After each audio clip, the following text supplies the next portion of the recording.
Hello दोस्तों, आप सभी को वेलकम है आपके अपने यूट्यूब चैनल अरे टेक स्टडी में। दोस्तों आज हम लोग रेलवे ग्रुप डी के होने वाले एग्जाम को लेकर कुछ महत्वपूर्ण जीके जिस प्रश्न देखने जा रहे हैं। दोस्तों जो पिछले बार के रेलवे ग्रुप डी के होने वाला एग्जाम में पूछा गया था, तो उम्मीद है कि आप लोग इस लेक्चर को दोस्तों शुरू से लेकर लास्ट देखते हैं। तो इस बार के भी होने वाले रेलवे ग्रुप डी के एग्जाम में आसानी से 2 से 3 प्रश्न देखने को मिल जाएगा दोस्तों। तो उम्मीद है कि आप शुरू से लेकर लास्ट जरूर देखिएगा। और हाँ दोस्तों, अगर जो आप इस चैनल पर नया है तो प्लीज़ चैनल को सब्सक्राइब करना ना भूलें, क्योंकि जो है ना ऐसे कंटेंट बार-बार लाते रहते हैं दोस्तों। तो चलिए वीडियो को स्टार्ट करते हैं। तो आपका पहला प्रश्न हो जाएगा दोस्तों, पांचवें वर्त में अति धात्विक तत्व क्या है दोस्तों।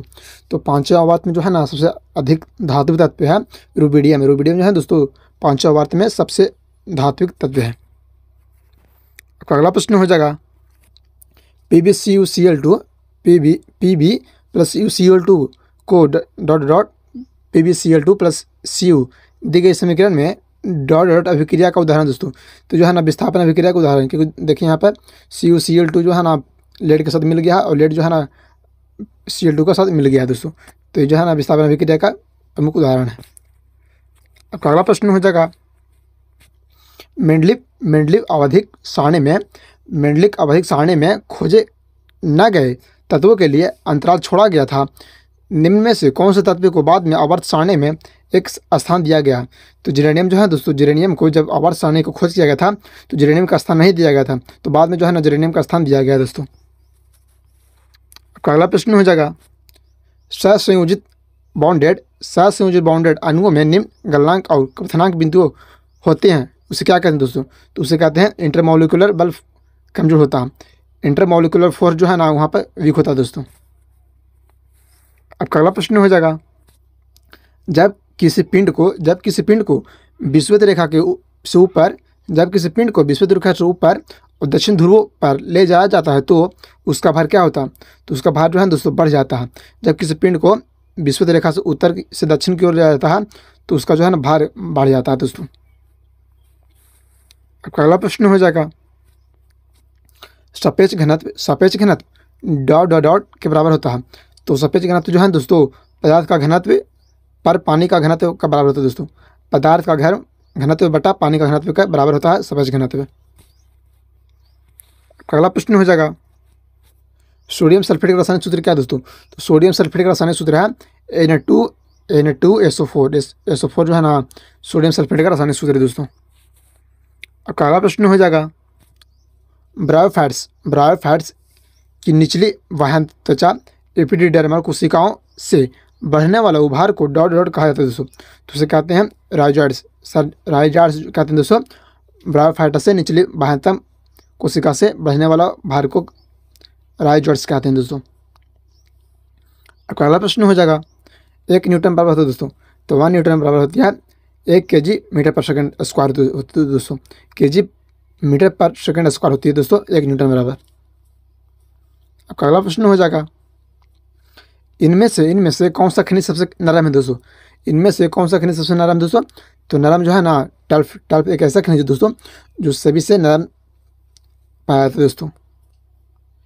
आपका अगला प्रश्न हो जाएगा बास डिफरेंस से आने वाली ट्यूब के साथ एकजुट होता है ताकि मूल मार्ग नामक एक आम मार्ग बन सके दोस्तों। तो मूत्राशय जो है ना बास डिफरेंस से एक अलग ट्यूब के साथ मिलता है ताकि जो है ना मूत्र मार्ग आसानी से बन सके, उसे कहते हैं मूत्राशय। आपका अगला प्रश्न हो जाएगा दोस्तों निम्नलिखित में से कौन सा एक संयोजी ऊतक है दोस्तों। तो संयोजी ऊतक है दोस्तों टेंडन एवं लिगामेंट जो है ना एक प्रकार के संयोजी ऊतक है दोस्तों। आपका अगला प्रश्न हो जाएगा अणु का गठन करने वाले परमाणुओं की संख्या को इसके डॉट के रूप में जाना जाता है दोस्तों। तो अणु गठन करने वाले परमाणुओं को जो है ना परमाणुकता के रूप में जाना जाता है दोस्तों। परमाणुकता के रूप में जाना जाता है दोस्तों।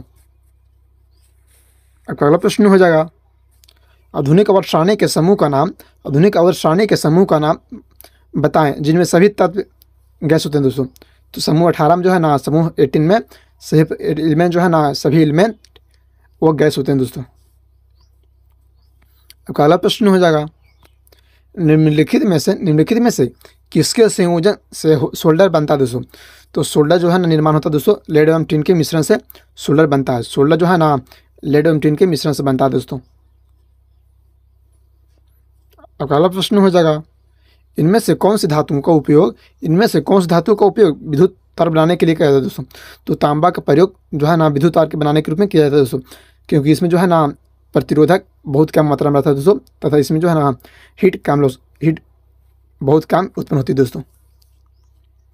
अगला प्रश्न हो जाएगा, किस वैज्ञानिक ने पदार्थ की प्रकृति के बारे में बुनियादी सिद्धांत प्रदान किया? किस वैज्ञानिक ने पदार्थ की प्रकृति के बारे में बुनियादी सिद्धांत प्रदान किया दोस्तों? तो उसे कहते हैं जॉन डाल्टन। डाल्टन जो है ना डाल्टन वैज्ञानिक ने प्रकृति के बारे में बुनियादी सिद्धांत का प्रदान किया था। अगला प्रश्न हो जाएगा, ध्वनि हवा के माध्यम में चलती है। ध्वनि हवा के माध्यम चलती है और हमारे कानों तक पहुँच कर कम हो जाती है, उसे प्रदान करती है। उसे क्या कहते हैं दोस्तों? उसे ध्वनि का संवेदन कहते हैं। ध्वनि के संवेदन के कारण जो है ना दोस्तों हवा के माध्यम से हमारे कानों तक बहुत कम मात्रा में पहुँच पाती है दोस्तों। अब अगला प्रश्न हो जाएगा, इकाई समय में किसी वस्तु द्वारा तय की गई दूरी को डॉट डॉट डॉट कहा जाता है दोस्तों। तो इकाई समय किसी वस्तु द्वारा तय की गई दूरी को औसत गति कहते हैं दोस्तों, एवरेज मोशन कहा जाता है दोस्तों। अब अगला प्रश्न हो जाएगा, किसी स्थिति में एक अभिलंबित किरण आपतित किरण और अपवर्तित किरण सभी एक ही सतह पर होते हैं, उसे क्या कहते हैं दोस्तों? उसे कहते हैं अपवर्तन तथा परिवर्तन दोनों में। अपवर्तन तथा परिवर्तन दोनों में जो है ना किसी वस्तु के अभिलंबित एवं आपतित किरण दोनों परिवर्तित सतह पर एक ही सतह पर होते हैं दोस्तों।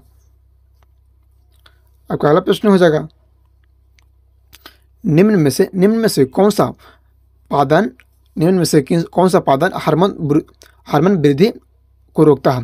निम्न में से कौन सा पादन हार्मोन वृद्धि को रोकता है दोस्तों? तो उसे कहते हैं एम्बिसिक अम्ल। एम्बिसिक अम्ल जो है ना एम्बिसिक अम्ल हार्मोन को वृद्धि को रोकता है दोस्तों।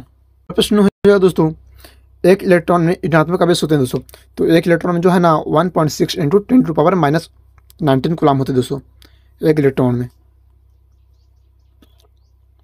अब अगला प्रश्न हो जाएगा, निम्न में से कौन बीजाणु निर्माण द्वारा उत्पन्न होता है दोस्तों? तो बीजाणु निर्माण द्वारा जो है ना राइजोपास उत्पन्न होता है दोस्तों। अब अगला प्रश्न हो जाएगा दोस्तों, डॉट डॉट वह भौतिक राशि है जो कभी भी ऋणात्मक नहीं हो सकती दोस्तों। तो दूरी जो है ना दूरी एक ऐसी भौतिक राशि है दोस्तों जिसे कभी ऋणात्मक नहीं कर सकते दोस्तों। अब अगला प्रश्न हो जाएगा, द्रव्यमान संख्या का चिन्ह क्या है दोस्तों? तो द्रव्यमान संख्या का जो है ना चिन्ह ए है दोस्तों। ए जो है ना एटॉमिक नंबर का प्रतीक चिन्ह दोस्तों ए। अब पहला प्रश्न हो जाए दोस्तों, बिच्छुओं के पौधों की नोकदार पत्तियों में डॉट डॉट होने के कारण उसके चुभने पर जल युक्त दर्द होता है दोस्तों। जब बिच्छुओं को जो है ना पौधों में नोकदार पत्तियों में चुभने के कारण उसमें जो है ना जल युक्त दर्द होता है दोस्तों, उसे क्या कहते हैं? तो उसे कहते हैं दोस्तों मिथेनोइक एसिड। मिथेनोइक एसिड के कारण जो है ना बिच्छुओं के कारण पत्तियों के चुभने से जल युक्त पदार्थ उत्पन्न होता है दोस्तों। अगला प्रश्न हो जाएगा, यदि एक तार में प्रवाहित होने वाली विद्युत धारा को दोगुनी कर दिया जाए तो उसके प्रतिरोधक का क्या प्रभाव पड़ेगा? तो इसका प्रतिरोधक जो है दोस्तों प्रतिरोधक आधा हो जाएगा। जब इसकी तार की लंबाई को दोगुनी कर देंगे तो प्रतिरोधक आधा हो जाएगा दोस्तों। अब अगला प्रश्न हो जाएगा, हाइड्रोजन और हीलियम को डॉट डॉट में रखा गया है दोस्तों। तो हाइड्रोजन तथा हीलियम को जो है ना पहले आवर्त सारणी में रखा गया है दोस्तों। अब अगला प्रश्न हो जाएगा, लैंगिक प्रजनन में डॉट डॉट शामिल होते हैं। तो लैंगिक प्रजनन जो है दोस्तों विपरीत लिंगों के दो जनक शामिल होते हैं दोस्तों। विपरीत लिंगों के दो जनक शामिल होते हैं। अब अगला प्रश्न हो जाएगा दोस्तों, जलीय अणु द्वारा आकर्षित होने वाले समूह को क्या कहता है?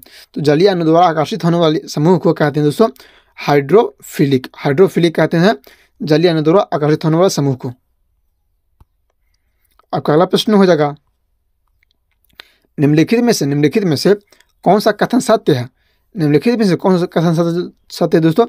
तो सत्य है दोस्तों, अपचयन अभिक्रिया के दौरान परमाणु में इलेक्ट्रॉन्स उत्सर्जित होते हैं। अपचयन अभिक्रिया के दौरान जो है ना परमाणु में इलेक्ट्रॉन्स उत्सर्जित होते हैं दोस्तों। और हाँ दोस्तों, एक बात आप लोग को और बता देना चाहते हैं, अगर जो पीछे चैनल पर नया, प्लीज चैनल को सब्सक्राइब करना भूलें, क्योंकि जो है ना ऐसे ही कंटेंट हर एक एग्जाम में पूछा गया प्रश्न है, बार बार आते रहते हैं दोस्तों। तो वीडियो देखने के लिए थैंक यू, धन्यवाद, एंड फॉलो सब्सक्राइब जरूर करें।